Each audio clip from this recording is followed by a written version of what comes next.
नमस्ते, आपका हमारे चैनल में स्वागत है। आज अपन डॉक्टर विशाल से बात करेंगे कि गायनेकोमेस्टिया सर्जरी से पहले अपनी जो पहले कोई दवाई चल रही है, वो कैसे लेनी है और बंद करनी है या चालू रखनी है? नमस्ते सर। नमस्ते मुकेश।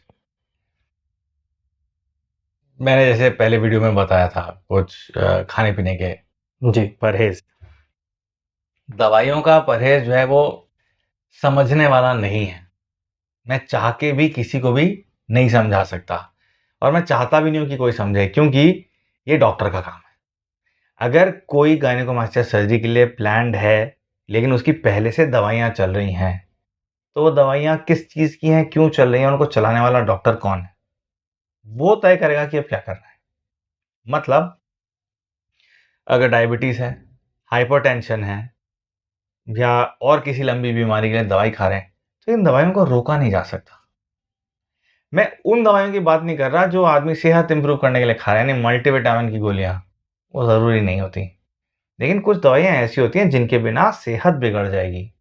उन दवाइयों की डोज सर्जरी के टाइम पे घटाई बढ़ाई जाती हैं।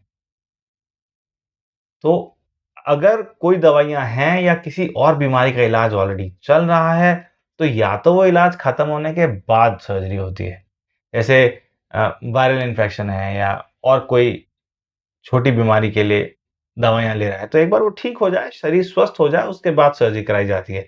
लेकिन अगर कोई क्रॉनिक बीमारी है जिसकी दवा ज़िंदगी भर चलेगी, ब्लड प्रेशर या डायबिटीज़, तो फिर दवाइयों के स्तर को बदलने के लिए, दवाई को बदलने के लिए या आपके शरीर की स्थिति को सर्जरी लायक होने के लिए उन विशेषज्ञ के गाइडेंस की ज़रूरत पड़ेगी जिनसे आप दवाई ले रहे हैं। मेरे ऊपर निर्भर नहीं करता कि मैं आपको बता दूँगा ये 4 दवाइयाँ आप बंद कर दीजिए या ये 4 दवाइयाँ स्टार्ट कर दीजिए। फिर हमको ऐसी स्थिति के अंदर सर्जिकल प्रक्रिया में आपके स्पेशलिस्ट को भी इन्वॉल्व करने की ज़रूरत पड़ती है। ये समझना आसान नहीं है।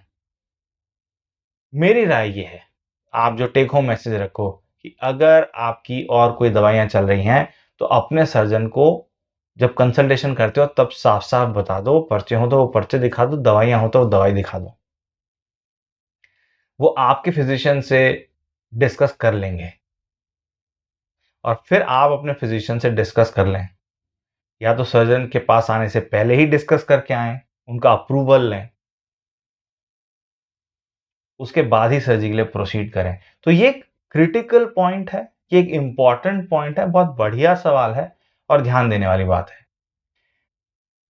मैं क्यों कह रहा हूँ? क्योंकि बहुत लंबे टाइम तक दवाई खाने से आप आदी हो जाते हैं उस दवाई को खाने के लिए, वो आपके जीवन का, दिनचर्या का पार्ट बन जाता है। मुझे नहीं पता कि वो आपके जीवन का पार्ट है। आपका पार्ट है, आपको पता है, आपका दिमाग सबकॉन्शियसली बताना भूल जाता है।